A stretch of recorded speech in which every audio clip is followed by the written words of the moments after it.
तो आइए एक अंतिम बात आपको 30 मिनट 20 मिनट की सुना दें, 25 मिनट की, कि जीवन में हम ऐसी कीर्ति स्थापित करें कि जिससे शरीर चला जाए लेकिन हमारा वो पद कोई ले ना पाए, कोई उस पद से हमको हटा ना पाए। ऐसा उपाय क्या है? बोले प्रथम भगति संतन, यही उपाय है। कर संगा और दूसर रति मम कथा प्रसंगा।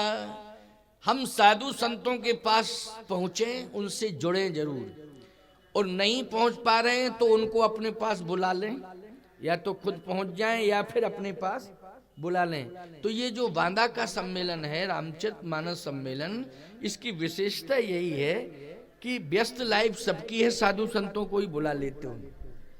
अब आप कहोगे महाराज संत की पहचान क्या है? हम साधु के पास जावें तो पहचान क्या है? अरे पहचान यही है, चलो एक साधारण बात बता रहे, पहचान यही है कि वो कथा कहता हो। तो आप कहोगे महाराज कथा तो कालनेम भी कहता था है? और इतनी बढ़िया कथा कहता था कि हनुमान जी जैसा प्रभावित हो गया थोड़ी देर के लिए। तो फिर इसका मतलब क्या यही है कि जो कथा कहने वाले संत हैं उन्हीं से जुड़े हम? संत का अर्थ एक ही है, संत सरल चित्त जगत हित।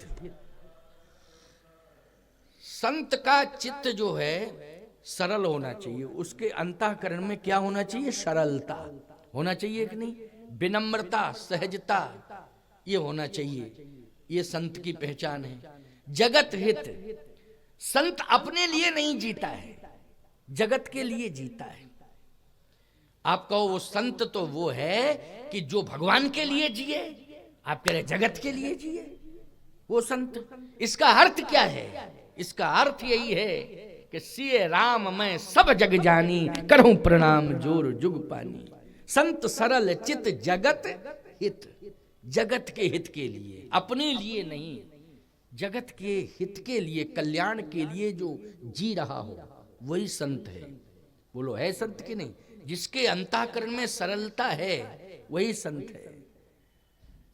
परोपकार वचन मन काया, ओ संत सहज स्वभाव खग राया। देखो ये स्वभाव बताया तुलसीदास जी ने कि नहीं? ये संत की पहचान है। ये जरूरी नहीं है कि बहुत लंबी चौड़ी दाढ़ी और लंबा चौड़ा तिलक और ये सब कपड़े पहने हो तो कहे यार बहुत ऊंचा महात्मा मिल गया। आजकल तो एक बात और बताएं, जिसकी सबसे ज्यादा लंबी दाढ़ी हो उसी को महात्मा मानते हैं। अरे पंजाब में चले जाओ तो मोहल्ले मोहल्ले में इतने बड़ी दाढ़ियां मिलेंगी तुम्हें, चले तो जाओ जरा पंजाब में। ये दाढ़ी वालों की कमी थोड़ी है, लेकिन ये तो रुपया पैसा नहीं है मेरे पास, किस नाऊ को दूं भाई इसके लिए। इसलिए ये व्यवस्था कोई बात नहीं, ये हमारी परंपरा का भेष भी है भाई। ऐसा भी हम नहीं कह सकते, नहीं तो संत सुनेंगे तो कहेंगे लो दाढ़ी वालों का विरोध कर रहे हैं, तो मेरे पीछे ही पड़ जाएंगे कि इनकी दाढ़ी मुड़वा दो। बड़ी समस्या है ना, इसलिए क्यों तो ऐसा भी नहीं कह रहे। परंतु सत्यता तो यही है कि वेश के साथ साथ पवित्र उद्देश्य होना चाहिए, उदारवादी दृष्टिकोण होना चाहिए, पारमार्थिक प्रकल्पों का सृजन उसके जीवन में होना चाहिए। परमार्थ के कारण साधुन धरा शरीर, परमार्थ के लिए साधु का शरीर है, न कि अपने निहित स्वार्थों की पूर्ति के लिए साधु का शरीर है। जियो तो भगवान के लिए जियो, और केवल भगवान के लिए जी रहे हो तो भगवान यही कहते हैं कि मेरे लिए अगर जी रहे हो तो मेरा कहना है मेरे भक्तों के लिए जियो। जितना ज्यादा से ज्यादा कर सकते हो भक्तों का काम करो। किसका काम करो? मेरे भक्तों का काम करो। इसलिए भैया तुम सब भक्त जो है भगवान को प्राण से ज्यादा प्रिय हो, तुम सब भक्त भगवान को प्राण से ज्यादा प्रिय हो। तो जब प्राण से ज्यादा प्रिय मेरे प्रभु के लिए हो, तो हम तो भगवान के दास हैं, उनके सेवक हैं, उनके प्रतिनिधि हैं। कितना हम तुम्हारे लिए कर सकते हैं, जितना ज्यादा से ज्यादा करेंगे वो कम ही माना जाएगा प्यारे। इसलिए भक्तों को हमें साधारण रूप से नहीं लेना चाहिए। तुम्हारी भक्ति और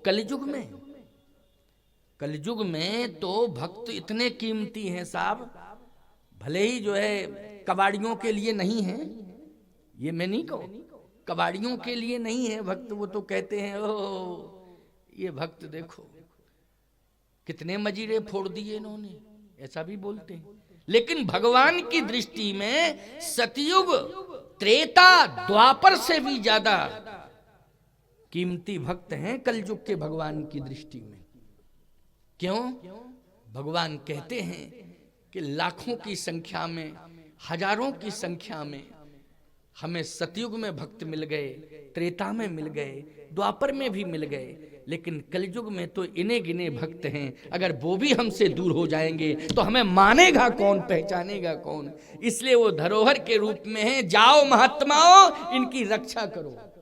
जाओ संतो, ये पड़े पड़े आश्रम में खाने की जरूरत नहीं है। जो भक्त हमारे हैं उनकी रक्षा करो, वो कहीं इधर उधर भटकने ना पावे हैं। इसलिए भैया ये मत समझना कि गरज तुम्हारी है हमें बुला लिया, ये नहीं है इसका अर्थ कि गरज तुम्हारी है कि हमें बुला लिया। गरज हमारी है कि भगवान ने हमें भेजा है कि इनकी रक्षा करो, इनको सदुपदेश दे करके ये कहीं इधर उधर भटकने ना पावे, इनको सही मार्ग पर लाओ और इनको सुरक्षित करो, इनको संरक्षित करो। इसलिए मेरा आदेश है जाओ। तो भगवान के आदेश को पाकर के हम भ्रमण कर रहे हैं, समझ गए हो कि नहीं? भगवान के आदेश को पाके तो तुलसीदास जी कहते संत सरल चित जगत हित, जगत का हित करने वाला होना चाहिए, जगत हित के लिए वो जिए। भगवान शिव ने भी जगत का ही हित किया है, बोलो किया कि नहीं? श्री शंकर जी ने किसका हित किया? जगत का हित किया है। भगवान राम के सबसे प्रिय वैष्णव हैं भगवान शंकर। भगवान राम के सबसे प्रिय वैष्णव, परम वैष्णव, परम प्रिय हैं कौन? भगवान शंकर। क्यों?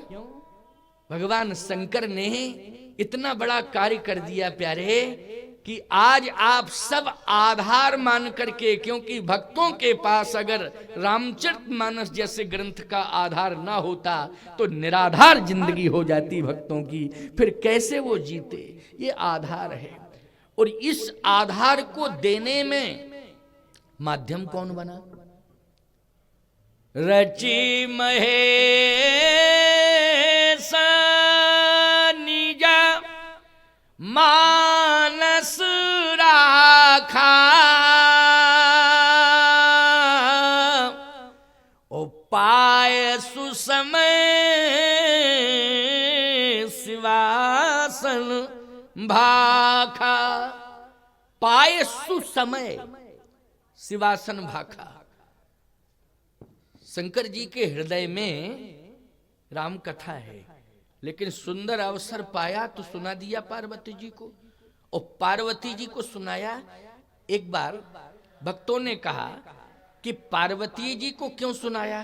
कागभूषुंड जी से भी तो संपर्क था भाई, भगवान शंकर का संपर्क, क्योंकि कागभूषुंड जैसा भक्त कोई होगा?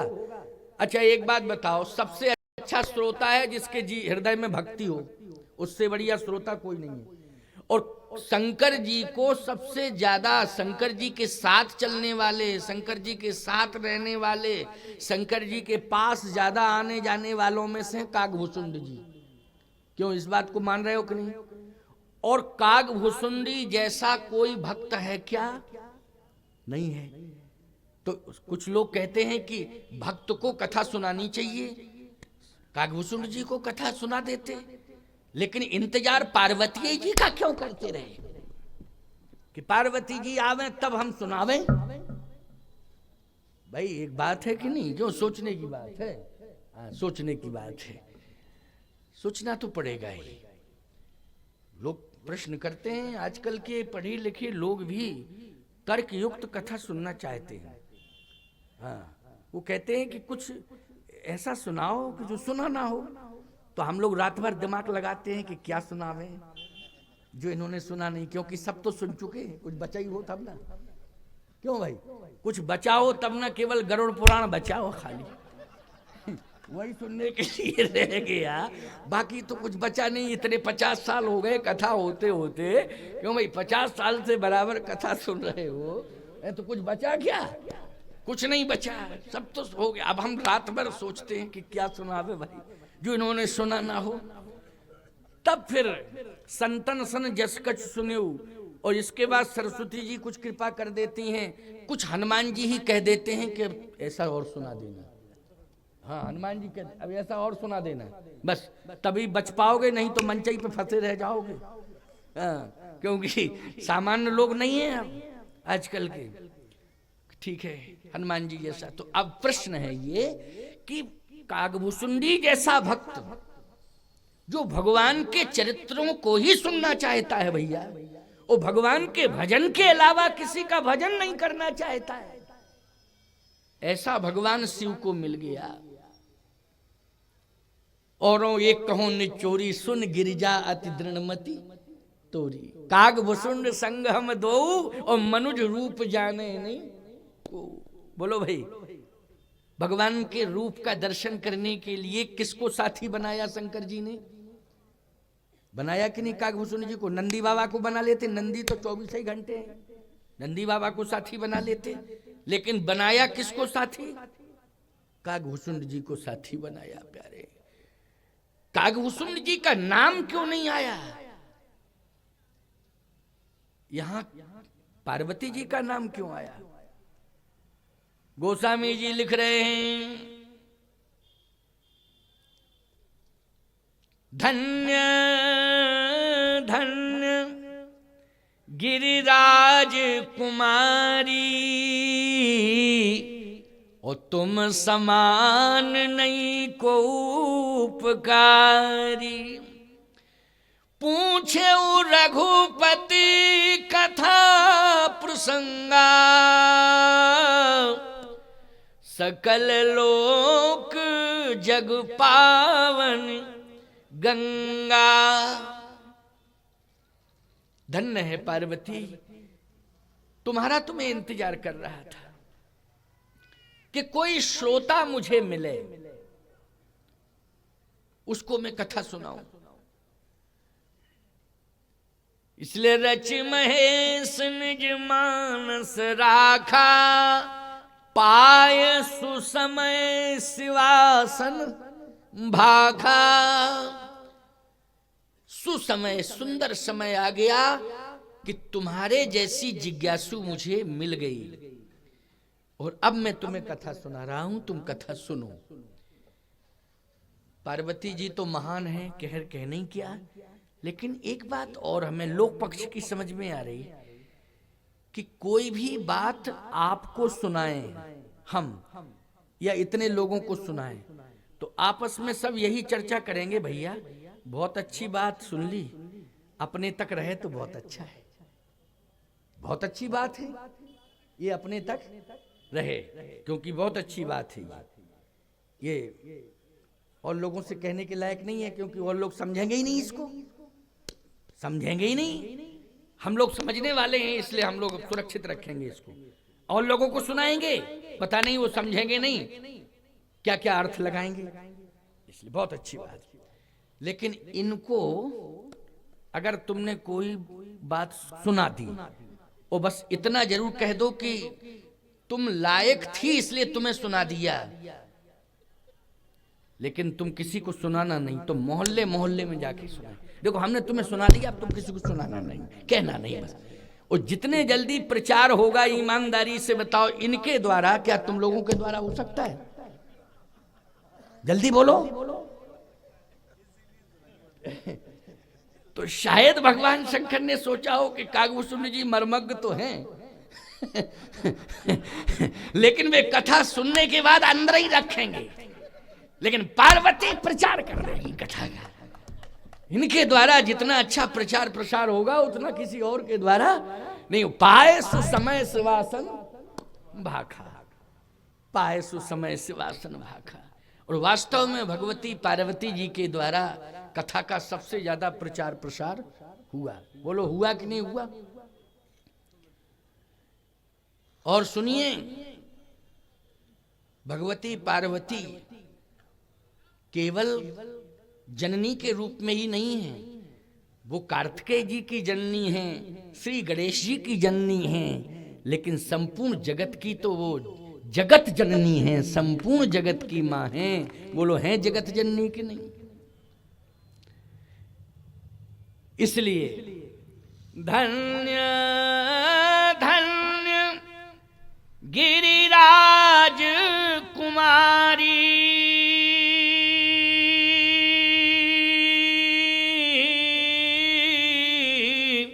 ओ तुम समान नहीं को पुकारी।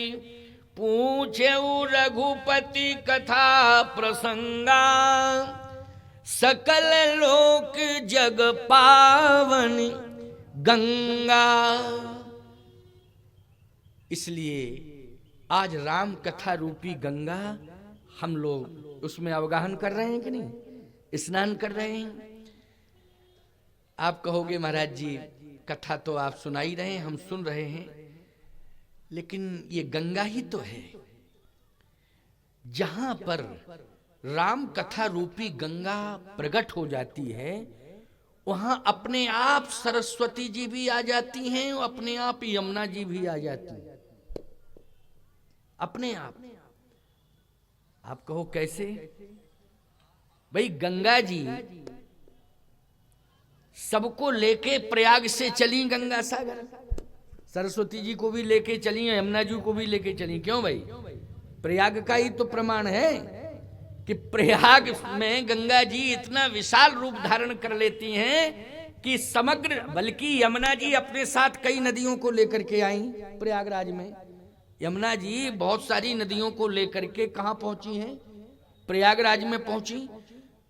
तो गंगा जी का ऐसा विशाल स्वरूप था कि समग्र नदियों को यमुना जी के सहित उन्होंने स्वीकार कर लिया और जब प्रवाह चला प्रयागराज से आगे का, तो फिर गंगा सागर तक क्या दृश्य है गंगा जी का, बड़ा विशाल स्वरूप है गंगा जी का, है ना।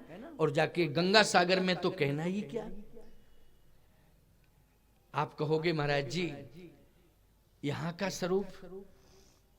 का स्वरूप भी आज राम कथा रूपी गंगा प्रकट हो गई ना। अब यमुना जी भी आएंगी और सरस्वती जी भी आएंगी और नदियों को लाएंगी। फिर देखो प्रवाह कितना बड़ा होता है। यहाँ पर ऐसा त्रिवेणी संगम का स्वरूप अभी 5 दिन में तैयार हो जाएगा। आज तो पहला दिन है, अभी 4 दिन शेष हैं कि नहीं। ऐसा त्रिवेणी संगम। आप कहोगे महाराज वो वाणी से कुछ भी कह लो, क्योंकि आप वक्ता हैं, वक्ता लोग तो वाणी के धनी होते हैं, तो अपनी अपनी बात कह जाते हैं। अरे देखो भैया, वाणी से कहने से क्या होता है, जब तक जो है प्रमाण न मिल जाए, तो प्रमाण यदि मिल रहा है तो तुम्हें स्वीकार करना पड़ेगा। तो आपसे एक बात कह रहा हूं मैं, सुन लीजिए। ये वास्तव में तीर्थराज प्रयाग का स्वरूप हो गया। यही अंतर है कि घर में भी कथा हो सकती है, चबूतरे पर भी कथा हो सकती है, लेकिन मैदान में, ग्राउंड में भी कथा हो सकती है। लेकिन समस्या ये है कि जहां विस्तार होगा, मैदान होगा, वहीं संगम होगा। कि घर में संगम होगा कहीं, ये बताइए आप। इसलिए जरूरत है, लोग यही तो कहते हैं कि घर में कथा हो जाएगी, कोई दिक्कत नहीं है, ये तो सब विस्तार कर देते हैं, फालतू का प्रपंच। गलत। ये संगम का स्वरूप है। ये जो विशाल व्यवस्था दी गई है, ये संगम का स्वरूप है। ये प्रयाग बना दिया आपने। भले ही बांदा का रेलवे स्टेशन का ग्राउंड है, लेकिन क्या बना दिया है? प्रयाग बना दिया है। आपने बनाया, आपकी आस्था ने बनाया है, आपकी व्यवस्था ने बनाया है। कैसे बनाया है? गोस्वामी जी कह रहे हैं अचल प्रयाग और सचल प्रयाग, दो प्रकार के, अचल और सचल। अचल प्रयाग बांदा से 220 किलोमीटर या 200 किलोमीटर होना चाहिए। कितना है? 220। चलो हम भी तो कह रहे हैं 200 या 220। तो यहां से 220 किलोमीटर है तीर्थराज प्रयाग, है कि नहीं? कौन सा प्रयाग है वो? अचल प्रयाग है ना। लेकिन प्रयाग अचल ही नहीं है, प्रयाग सचल भी है। तो पूछा गया तुलसीदास जी से कि अचल प्रयाग कौन है? बोले भौगोलिक दृष्टि से अगर देखोगे तो उत्तर प्रदेश की सीमा में प्रयाग स्थित है। बोलो है कि नहीं? उत्तर प्रदेश भौगोलिक दृष्टि से पहले आर्यावर्त में था, अब वो प्रदेश की स्थिति में विभाजन हुआ तो उत्तर प्रदेश में आ गया प्रयागराज। कहे वो प्रयागराज अचल प्रतिष्ठित है। लेकिन याद रखना रामचरितमानस के सिद्धांतानुसार सचल प्रयाग, चलता फिरता प्रयाग कौन है? बोले चलता फिरता प्रयाग कौन है? के मुद मंगलमय संत समाजू और जो जग जंगम तीरथ राजू। जहां संत समाज चल के पहुंच जाए और बैठ जाए, स्थापित हो जाए, बस वहीं पर सचल प्रयाग प्रकट हो जाता है। तो हम लोग चल के आए हैं, बोलो ये यहाँ क्या बन गया है? सचल प्रयाग, सचल प्रयाग बन गया है। समस्या ये है कि घर में अंदर नहीं बन सकता था ये सचल प्रयाग। अब इतने लोग घुस जाएं किसी के घर में तो भगदड़ मचेगी कि नहीं मचेगी? अरे भैया व्यवस्था कहाँ होगी यार, तुम लोग कैसे आदमी हो हैं? चले आए और पहले बताना चाहिए था व्यवस्था कैसे, घर के अंदर घुसा दिया। तमाम प्रकार की टिप्पणी। और यहाँ मैदान जगह बहुत है, बैठे तो हर घर का व्यक्ति सोचेगा बड़ी सुविधा है यार, बैठने की बहुत अच्छी, सोशल डिस्टेंसिंग में बैठो। चलो चलें, क्या करेंगे घर में बैठे बैठे, चलो स्नान करें। कहाँ? सचल प्रयाग में स्नान करें। तो मुद मंगलमय संत समाजू और जो जग जंगम तीरथ राजू, ये है सचल प्रयाग। तीर्थराज प्रयाग में विशेषता है। क्या विशेषता है? कि प्रयाग में गंगा, यमुना और सरस्वती जब तीनों एक साथ एक स्थान पर आ जाएं तो वो बन जाता है त्रिवेणी। क्या बन जाता है भैया? त्रिवेणी बन जाता है। तो यहाँ पर तो ठीक है, राम कथा, गंगा और महात्मा आ गए सो प्रयाग हो गया। लेकिन यमुना जी कहाँ से लाएंगे और सरस्वती? पहली बात तो ये है कि ये जो व्यवस्था दी है आपने, ये कर्म का प्रतीक है। बोलो व्यवस्था किसका प्रतीक है? कर्म का प्रतीक है। कर्म, ये आप सबने कर्म के माध्यम से ये व्यवस्था दी है। तो गोस्वामी तुलसीदास जी महाराज से पूछा गया कि भक्ति रूपी गंगा, लेकिन यमुना जी क्या है? बोले कर्म रूपी यमुना, कर्म रूपी यमुना। विधि निषेध मैं कलिमल हरिणी, करम कथा रविनंदन बरनी। रविनंदनी किसका नाम है? यमुना जी का नाम है। रविनंदनी कौन है? यमुना जी हैं। ये जो स्वरूप दिखाई दे रहा है आपको, ये रचना जो दिखाई दे रही है, ये कर्म से संबंधित है।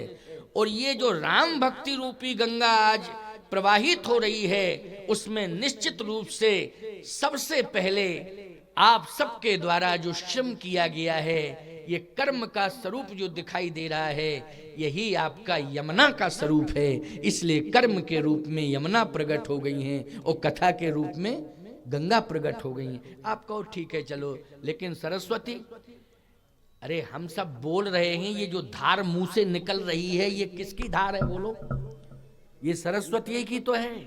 ये सरस्वती की बिना कृपा के एक शब्द भी निकल सकता है क्या? एक शब्द भी नहीं निकल सकता बिना सरस्वती की कृपा के। तो ये सरस्वती जी की कृपा ही है जो एक एक शब्द निकल रहा है और आप सब सुन रहे हैं। नहीं, आप कहो महाराज सुन रहे हैं, आप बोल रहे हैं, ऐसे कैसे सुन रहे हैं? कोई किसी की सुनना चाहता आज के जमाने में? बोलो भाई, कोई किसी की आज के जमाने में सुनना नहीं चाहता है, और ये तो ऐसी बैठी हैं जो किसी की नहीं सुनना चाहती अपने आगे है। अगर इनको सुनाने का प्रयास करो, समझाने का, तो फिर ज्यादा होगा तो यही कहेंगे सास ससुर की नहीं सुनी तो माई क्या सुने, तब और समस्या खड़ी हो जाएगी। लेकिन ये एक साथ बैठ के सुन रही हैं, और ऐसे सुन रही हैं जैसे दुकान में संगमरमर की मूर्तियां, ना हिल रही, ना डुल रही, ना बोल रही, एकदम तटस्थ भाव से सुन रही। बोलो ये किसका प्रभाव है? ये सरस्वती का प्रभाव है। ये किसका प्रभाव है? सरस्वती का प्रभाव है। आप सब बुद्धिजीवी बैठे हो, साधारण नहीं हो। एक एक श्रोता 500 श्रोताओं की काबिलियत लिए बैठा है यहाँ। ये सैकड़ों की संख्या में मुझे आप दिखाई दे रहे हो, लेकिन ये लाखों की संख्या है। इसलिए कि हम व्यक्ति की गणना नहीं कर रहे हैं, व्यक्तित्व की गणना कर रहे हैं कि व्यक्तित्व लिए बैठे हो आप, व्यक्ति नहीं व्यक्तित्व हो। तो व्यक्ति महत्वपूर्ण नहीं होता है, व्यक्तित्व महत्वपूर्ण होता है। क्षमता कितनी है, तो साधारण श्रोता नहीं है ये सब। ये किसकी कृपा है? सुन रहे हो एक एक शब्द, और घंटों से बैठ के सुन रहे हो, ये सरस्वती की कृपा है। बिना सरस्वती की कृपा के एक सेकंड नहीं सुन सकते आप, है? यही कहोगे कौन पागलों की बातें सुने, चलो चले, है? लेकिन एक एक शब्द ऐसे सुन रहे हो कि जीवन का कल्याण हो रहा है, आनंद की अनुभूति हो रही है। बोलो हो रही है कि नहीं? आनंद अनुभूति हो रही है एक एक शब्द से। ये मेरा प्रयास नहीं है, ना मेरा पुरुषार्थ है, ये तो सरस्वती जी की कृपा है। इसलिए मैं अनुभव कर रहा हूं, ये सरस्वती का स्वरूप है।